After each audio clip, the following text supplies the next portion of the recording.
I wish I could cut it off. The humiliation is too much, Zara whispered in tears. Dinma rushed over and held her.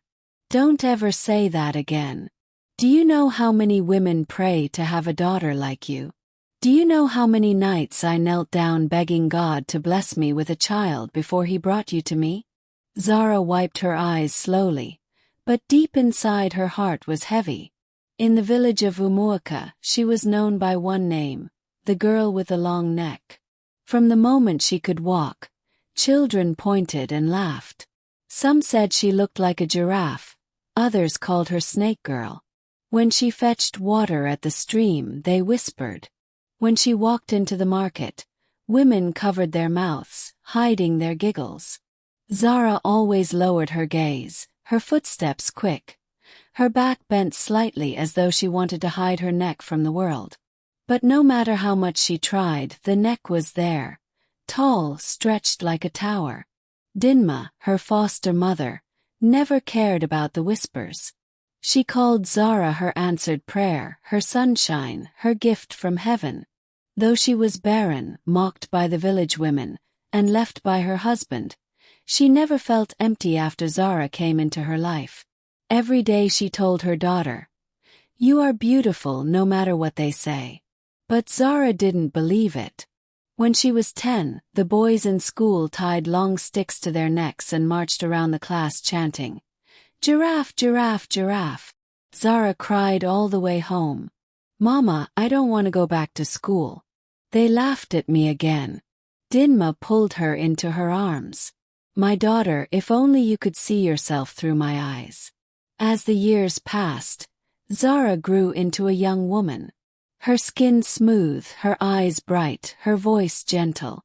But her long neck only grew longer. Some villagers now called her the girl who sees tomorrow.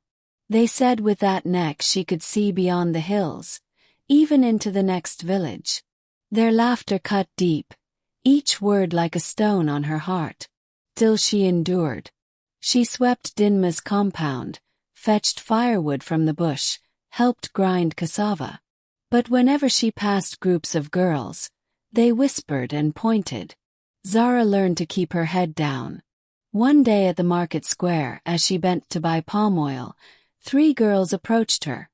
Chisholm, the proud daughter of the chief, and her 2 friends. Chisholm folded her arms and smirked. "Ah, see, giraffe girl. How is the weather up there?" Her friends laughed loudly. One of them added, "Careful before your neck breaks in the wind." Zara froze, her hands trembling. Chisholm leaned closer. "Do you think any man will marry you with that thing on your body? Even goats are better looking." Zara's eyes filled with tears. She turned quickly and ran home. That night she sat quietly, staring at her reflection in the small cracked mirror. The long neck was there, unmissable. She whispered, "I wish I was normal." Dinma walked in and heard her. She held Zara tightly. "Don't ever curse yourself. The same neck they laugh at today will one day become your crown." Time passed and fate turned. One fateful afternoon, a group of traders arrived from the city. Among them was Obiora, a tall, handsome gold merchant. His clothes were rich, his voice calm, and his eyes kind. As he passed through the market, his gaze fell on Zara. He stopped for a moment. His eyes did not see a giraffe girl. He saw a rare beauty. He smiled gently and greeted her. "Good afternoon, Zara." Zara, startled, looked around, sure he was mocking her. But he wasn't. He truly meant it. From that day he returned often, bringing gifts for Dinma. Rice, beans, cloth, soap, even perfume. The whole village was shocked. "Why Zara of all girls?" They whispered. "The same one we mocked, the same one with the long neck." Chisholm boiled with anger. She confronted Zara. "Stay away from Obiora. He's mine." Zara shook her head. "I never begged him." Chisholm hissed. "You think you can compete with me? A girl like you. An animal. Look at your neck." No man will ever love you. But Obiora did. He came one evening with his family. He stood before Dinma's hut with palm wine in his hands. I want to marry your daughter. The whole village gathered in shock. How can Obiora, the richest gold seller, choose the giraffe girl? Women whispered. Men shook their heads. Chisholm wept in shame. But Obiora was firm. I see beauty where others see shame. I see grace where others see laughter. Zara lowered her eyes, tears falling silently. Mama, is this real? Dinma smiled through her tears. Yes, my child. It is your time. The wedding was grand. People came from far and wide. The compound decorated with flowers. Music filled the air. Food overflowed. But it was Zara who stole every heart. She stepped out in a flowing white gown. Her long neck adorned with rows of gold necklaces shining like the sun. She walked gracefully, her head high, for the first time.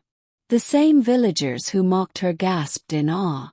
One woman whispered, "Is this not the girl we laughed at?" Another shook her head. "See how she shines. Even queens don't look like this." Zara smiled softly. But inside she remembered every tear, every insult. She knew this was not just her victory, it was God's. Years later, when famine struck the land and rivers dried, the villagers came hungry to Obiora's house.